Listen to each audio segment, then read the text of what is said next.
Acid অয়েলের TFM দেখার জন্য প্রথমে বিকারে 50 গ্রাম স্যাম্পল নিচ্ছি।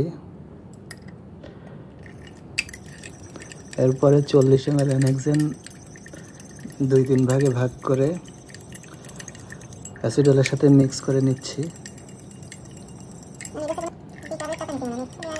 সামান্য একটু হেক্সেন রেখে দেবো যাতে বিকারটা রিন্স করা যায় পরবর্তীতে।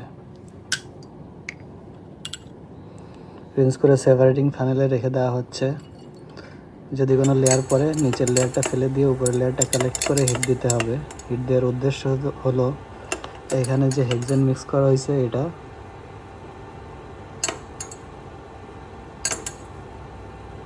ব্যবহার করে দেওয়া। শুধুমাত্র ততক্ষণ পর্যন্ত হিট দিতে হবে যতক্ষণ না পর্যন্ত হেক্সেন অবশিষ্ট না থাকে। দেন এরপরে ঠান্ডা করে ক্যালকুলেশন করে টিএফএম বের করতে